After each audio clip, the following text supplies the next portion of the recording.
उसने जमाने में बड़ी बात कर ली, जिसने खुद अपने आप से मुलाकात कर ली। जो अपने आप को जान जाता है, अपनी शक्तियों को पहचान जाता है, उससे बड़ा ताकतवर और बलशाली कोई नहीं होता है। सेल्फ कॉन्फिडेंस विजय का और प्रसिद्धि पाने का, सफल होने का सबसे बड़ा मूल मंत्र है। जिसके पास अंतःकरण की ताकत है और अपने आप पर भरोसा है, वह व्यक्ति सबसे ज़्यादा सफल होता है। मानव जीवन इतना अंधकार में है, इतना भ्रम में है।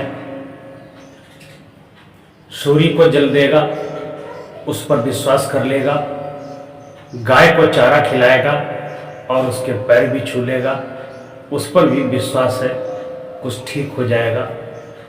महिलाएं चंद्रमा की पूजा करती हैं और कहती हैं पति की आयु लंबी हो जाएगी, उस पर भी भरोसा कर लेती हैं।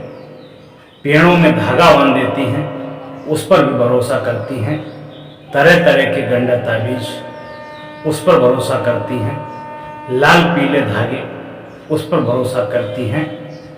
अंगूठी और कड़ा पर भरोसा करती हैं। जंत्र मंत्र पर भरोसा करती हैं।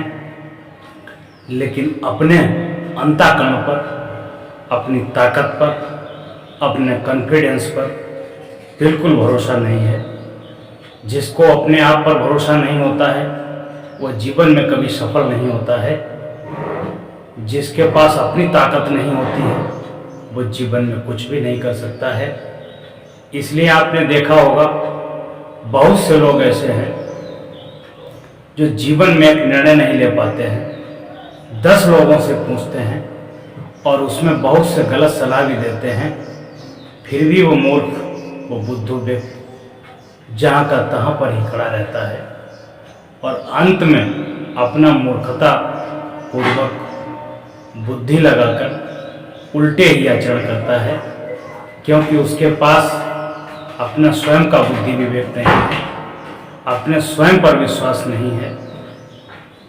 इसलिए वो जीवन में कभी ऊंचाइयों को नहीं छू सकता है। रामायण का एक प्रसंग है,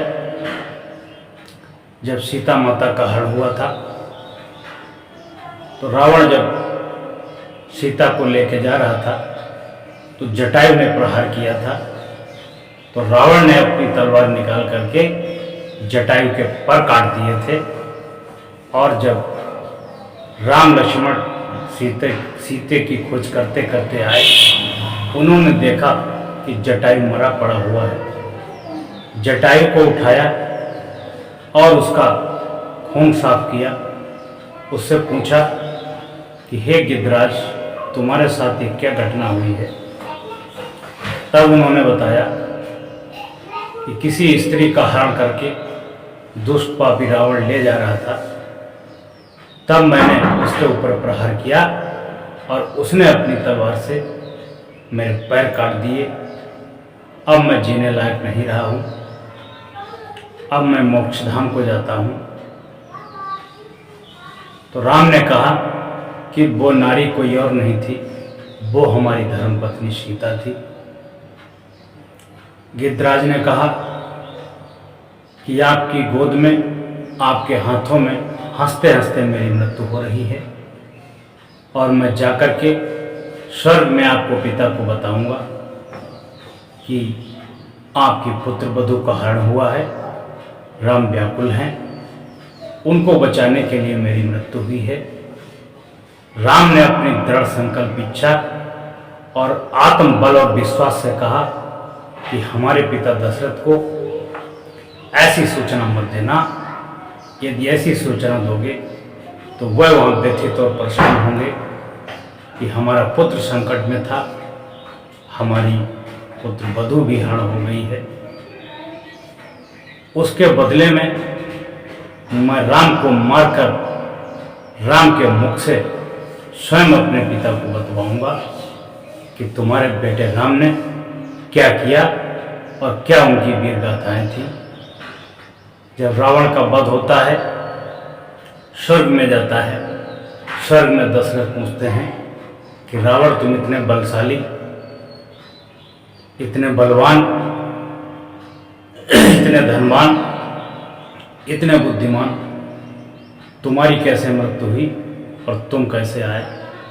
फिर रावण भगवान राम की पूरी गाथा सुनाता है और बताता है कि आपके बेटे राम ने मुझे स्वर्ग धाम पहुंचाया है, ऐसी ऐसी गलतियां की हैं, ऐसे ऐसे मुझे यहाँ तक आना पड़ा।